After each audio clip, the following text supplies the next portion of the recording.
नमस्कार, मैं डॉक्टर सचिन पाटिल। मैं कंसल्टेंट नेफ्रोलॉजिस्ट हूँ, यानी किडनी स्पेशलिस्ट। मैं डायलिसिस, किडनी ट्रांसप्लांट और किडनी संबंधित बीमारियों के लिए सह्याद्री हॉस्पिटल पुणे में कार्यरत हूँ। फिलहाल आज की हमारी चर्चा का विषय है डायलिसिस कैसे होता है। डायलिसिस ये शब्द ही ऐसा है जिनको पता है वो सुन के काफ़ी सारे फैमिलीज लोग घबरा जाते हैं। देखिए, जब किडनी फेल होती है तभी डायलिसिस की जरूरत पड़ती है। किडनी माने गुर्दा।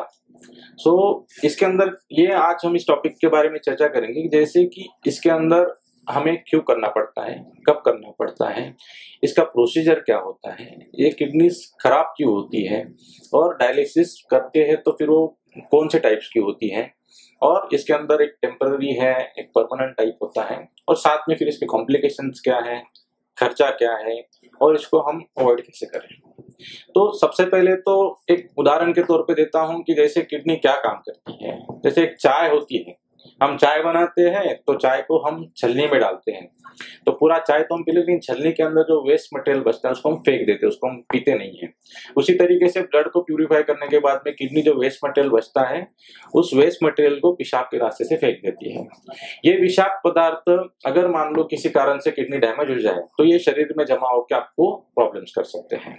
तो किडनीज का मेन काम क्या है? कचरा बाहर फेंकना, पानी का और अपने अलग अलग क्षार होते हैं जैसे सोडियम, पोटेशियम, कैल्शियम, इनका बैलेंस मेंटेन करना, हीमोग्लोबिन को बनाए रखना, एरिथ्रोपोएटिन का प्रोडक्शन करके कैल्शियम फास्फोरस बैलेंस से हड्डियों को मजबूत रखना, और खास करके अलग अलग हार्मोन्स को बना के ब्लड प्रेशर आपका मेंटेन रखना। इनमें से किसी में भी बिगाड़ हो गया तो ये सारी चीजें डिस्टर्ब हो सकती है। तो किडनीज तो शरीर में हमारे पीछे के साइड में होती है, और खास करके इनको अगर हमें देखना है कि इनके जो रिस्क फैक्टर्स हम बोल सकते हैं कि किस कारण से किडनीज आपकी फेल हो सकती है।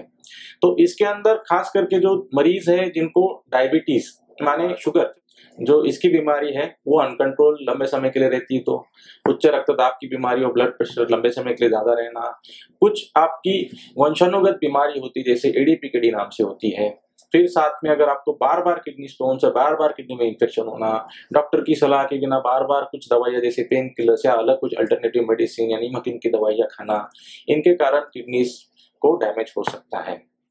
तो देखिए, ये तो कारण हो गए, लेकिन साथ में फिर हमें मतलब जब किडनीज को प्रॉब्लम है तो क्या लक्षण आ सकते हैं वो देखना भी जरूरी हो जाता है। मैंने इसके लिए एक वीडियो बनाया है, आप इसको जरूर देखिए, जिसमें मैंने डिटेल में किडनीज के क्या क्या लक्षण होते हैं उसके बारे में जानकारी दी है। लेकिन फिर भी मैं आपको कुछ मुख्य सिम्टम्स के बारे में बताता हूँ। ये लक्षण माने के जैसे कि किडनीज के कारण सारे सिस्टम्स पे लोड आ सकता है, तो जिसमें जी मचलना, उल्टी होना, खाना न जाना, पेशाब की मात्रा कम हो जाना, एक दिन में पेशाब लगभग आधे लीटर से भी कम हो जाना, पेशाब में प्रोटीन जाने के कारण पैरों पे, चेहरे पे सूजन आना, चलते वक्त दम लगना, फेफड़ों में पानी के कारण भी दम लगना, या फिर मतलब आपकी एकाग्रता कम हो जाना, ऐसे अलग अलग तरीके के लक्षण हो सकते हैं। तो खास करके ये अगर लक्षण आते हैं तो हम खास करके कुछ इन्वेस्टिगेशंस करते हैं, जिसको हम creatinine, urea, sodium, potassium, acid level, bicarbonate level, ये अलग अलग तरीके का तपास करके जानते हैं कि आपकी किडनीज कितनी डैमेज हो गई है। तो इसके अंदर भी क्या होता है कि इसके भी दो तरीके के टाइप्स होते हैं। एक अल्पकालीन किडनी विफलता जिसको हम एक्यूट किडनी इंजरी बोलते हैं, जिसके अंदर आपका कुछ समय के लिए किडनी का प्रॉब्लम हो जाता है, और जिसके कारण जब क्रिएटिन ज्यादा बढ़ जाए तो आपको डायलिसिस की जरूरत पड़ सकती है। ये कुछ दिनों के लिए या कुछ हफ्तों के लिए लग सकती है, लेकिन मेजोरिटी केसेस में इसमें किडनी रिकवर हो जाती है। डॉक्टर्स आपके डेली बेसिस के रिपोर्ट के हिसाब से आपका ट्रीटमेंट करते हो, डायलिसिस करते हैं। हर पेशेंट अलग होता है, लेकिन यूजुअली एक्यूट किडनी इंजरी में आपकी डायलिसिस के बाद में रिकवरी के चांसेस होते हैं। दूसरा प्रॉब्लम जिसको हम बोलते हैं परमानेंट, मतलब हमेशा के लिए किडनी का विफल हो जाना, जिसको हम CKD माने, अगली बार से मैं CKD माने क्रोनिक किडनी डिसीज इसको ही बोलूंगा। तो CKD कंडीशन में आपके किडनी की रिपोर्ट्स लगभग 3 महीने के ऊपर अगर ज्यादा हो तो ऐसे केसेस के अंदर उसके भी 5 स्टेजेस होते हैं। तो जब पेशेंट का किडनी का काम 15% से भी नीचे चला जाता है तो ऐसे केस में आपको डायलिसिस की जरूरत लग सकती है। तो स्पेसिफिकली डायलिसिस के इंडिकेशंस क्या है? तो इसके अंदर जैसे ये किडनी के रिपोर्ट्स मैंने बोले, यूरिया क्रिएटिनिन की मात्रा बहुत ज्यादा लेवल पे चले जाना, आपको फेफड़ों में पानी भरने के कारण काफी ज्यादा सांस फूलना, शरीर में किडनी एसिड्स निकालने का काम करती है, उनका बैलेंस बनाने का काम करती है। अगर उनकी मात्रा, उस कंडीशन को मेटाबॉलिक एसिडोसिस बोला जाता है, अगर वो कंडीशन आ जाना, साथ में आपके शरीर पे बहुत ज्यादा मात्रा में सूजन हो जाना, हाथ पैर का फूल जाना, खाना वगैरह कम जाना, पेशाब की मात्रा बहुत कम हो जाना, ये सारे इंडिकेशंस के लिए हम डायलिसिस करते हैं। खास करके ये क्रिएटिनिन बढ़ने के साथ में भी आपके कुछ क्षार होते हैं जैसे सोडियम, पोटेशियम, इनका अगर बैलेंस बहुत ज्यादा कम हो जाना, बहुत ज्यादा बढ़ जाना, जो रेगुलर ट्रीटमेंट वो देने के बावजूद भी कम ना होना, इन इंडिकेशंस के लिए हम डायलिसिस करते हैं। डायलिसिस कैसे होता है, मैं आपको एक वीडियो भी दिखाऊंगा जिसके अंदर हम डायलिसिस किस तरीके से करते हैं, लेकिन साथ में डायलिसिस को हम बोलते हैं अपोहन। सादी सरल भाषा में बोला जाए तो किडनी जिस तरीके से आपका खून फिल्टर करके वेस्ट प्रोडक्ट को बाहर निकालती है, उसी तरीके से एक ये अत्याधुनिक कृत्रिम मशीन होता है जिसके अंदर आपका ब्लड निकाल के उसको प्यूरिफाई किया जाता है। और इसके अंदर डायलिसिस के आपके दो टाइप्स होते हैं, एक पेट के पानी का डायलिसिस जिसको हम पेरिटोनियल डायलिसिस बोलते हैं, दूसरा हीमोडायलिसिस जिसको हम खून का डायलिसिस बोलते हैं। तो सबसे पहले तो आइए जानते हैं पेट के पानी के डायलिसिस के बारे में। इसके भी दो टाइप्स होते हैं, एक मशीन के द्वारा और एक जो आप खुद करते हो। मशीन वाला डायलिसिस आप रात के समय पे कर सकते हो। भगवान ने हमें एक पेट के अंदर एक पर्दा दिया है जिसको हम पेरिटोनियल कैविटी बोलते हैं, जिसके अंदर हम एक नली डाल देते हैं, जिसके अंदर एक विशिष्ट एक पानी होता है जिसको हम डायलिसिस फ्लूइड बोलते हैं। वो पेट के अंदर डाला जाता है, 4 घंटे के लिए रखा जाता है और उसके बाद में शरीर में ब्लड के साथ एक्सचेंज करके वेस्ट मटेरियल को निकाल के उस पानी को ड्रेन कर दिया जाता है। इस प्रक्रिया को हमने दिन में 3 से 4 बार करना होता है, या आप घर पे ही कर सकते हैं और इसके लिए आपको कहीं हॉस्पिटल आने की जरूरत नहीं होती है। तो पेट में नली डालने के बाद आप सीएपीडी कर सकते हो। इसका सिर्फ रिस्क ये रहता है कि अगर आपको प्रॉपरली आपने आप सैनिटाइज नहीं किया है तो ऐसे केसेस के अंदर उसको इन्फेक्शन लगने की रिस्क हो सकती है, कैथेटर की पोजीशन चेंज हो सकती है या फिर क्लियरेंस कम आ सकता है। बट इसका एक चीज है कि ये थोड़ा सा महंगा है, इसका महीने का खर्च लगभग 20 से 25 हजार तक आ सकता है। दूसरा, और इंडिया में और पूरी दुनिया में जो काफी ज्यादा प्रचलित है, जिसको हम बोलते हैं खून का डायलिसिस, जिसको हम बोलेंगे हीमोडायलिसिस। हीमोडायलिसिस माने क्या है कि जिसके अंदर आपके शरीर में अलग अलग प्रवेश द्वार, जिसको हम एक्सेस बोलते हैं, उसके थ्रू आपके शरीर में से ब्लड निकाला जाता है। तो सबसे पहले तो हम एक्सेस के बारे में जानेंगे कि ये एक्सेस क्या होते हैं, प्रवेश बिंदु क्या होते हैं। तो जब कोई पेशेंट इमरजेंसी में आता है, किसी का टेम्पररी हो, परमानेंट प्रॉब्लम और बहुत सांस फूलने की तकलीफ हो रही हो, तो हम इमरजेंसी में उसको एक गले में या फिर पैर की जांघ में वहां पे एक नली डालते हैं जिसको हम शॉर्ट टर्म डायलिसिस कैथेटर बोलते हैं, जो लगभग कुछ हफ्तों के लिए चलता है और उसमें से हम डायलिसिस कर सकते हैं। बट वो भी टेम्पररी होता है और कुछ दिनों के लिए चलता है। दूसरा हम बोलते हैं परमानेंट कैथेटर, जो हम एक बड़ी नली डाल सकते हैं और बड़ी नली डालने के बाद में काफी महीनों या काफी सालों तक उसको चला सकते हैं। उस प्रोसीजर को बोलते हैं परमानेंट कैथेटर। बट लगभग मेजॉरिटी केसेस के अंदर जब आपको पता चल जाता है कि आपकी किडनी परमानेंटली फेल है, आपकी किडनी का फंक्शन 10% 15% के नीचे है, मेरे बताए हुए इंडिकेशंस के दौरान डायलिसिस की जरूरत लगने वाली है, तो बहुत सारे केसेस में आपके नेफ्रोलॉजिस्ट डॉक्टर आपके हाथ में एक फिस्टुला बनाते हैं जिसको हम एवी आर्टरीवेनस फिस्टुला बोलते हैं। तो ये फिस्टुला बेसिकली ऐसा होता है कि आपके शरीर की आर्टरी और नस माने धमनी और शिरा, इनको जोड़ दिया जाता है। इनको जोड़ने के बाद में उसके अंदर उसको तैयार होने के लिए कम से कम 4 से 6 हफ्ते का समय लगता है। उसके बाद में एक निडल उसके एक पोर्ट में और दूसरा निडल दूसरे पोर्ट में ऐसे डाल के उसको डायलिसिस उसमें से किया जाता है। इसको तुरंत यूज नहीं कर सकते और ये सालों तक चल सकता है। तीसरा होता है एवी ग्राफ्ट। ये आर्टरीवेनस ग्राफ्ट, ये आर्टरी और वेन को एक ग्राफ्ट से जोड़ दिया जाता है और उसको आप तुरंत यूज कर सकते हो, लेकिन थोड़ा कॉस्टली होता है।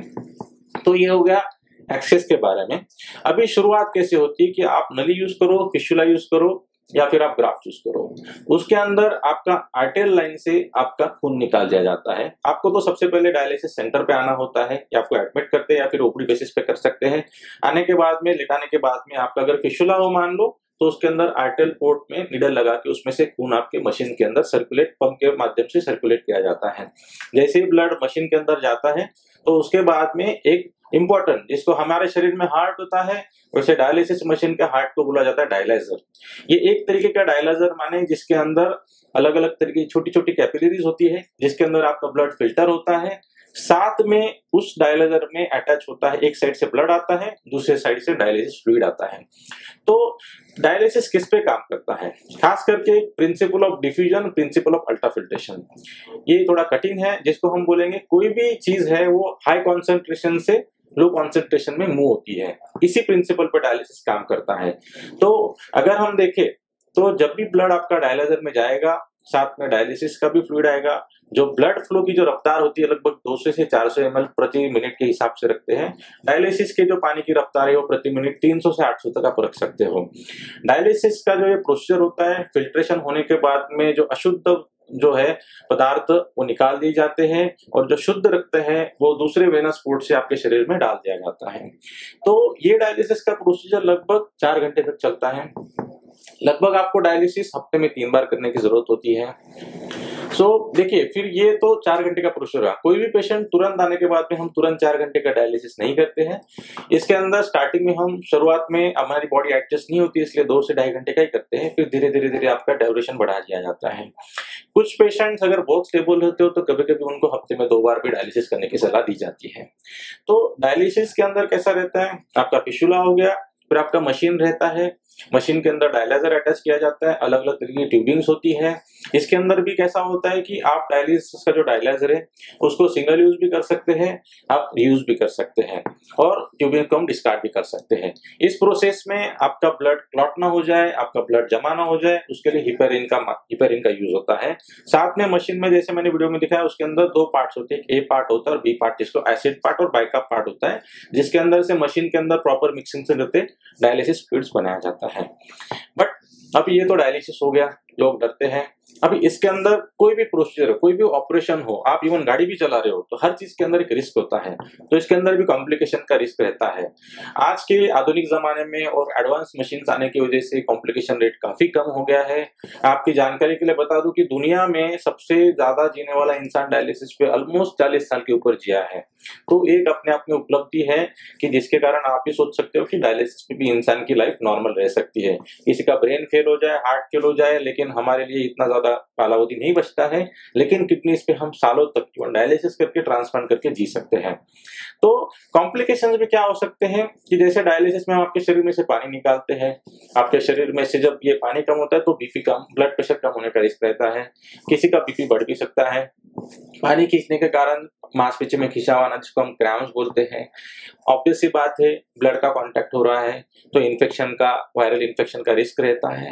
बहुत ही रेयर केसेस में डेथ रिस्क भी रह सकता है, लेकिन वो रिस्क आपके जो बेनिफिट है, आपको जो लाइफ मिलती है हर डायलिसिस के साथ में आपकी लाइफ प्रोलॉन्ग होने लगती है, वो काफी ज्यादा है।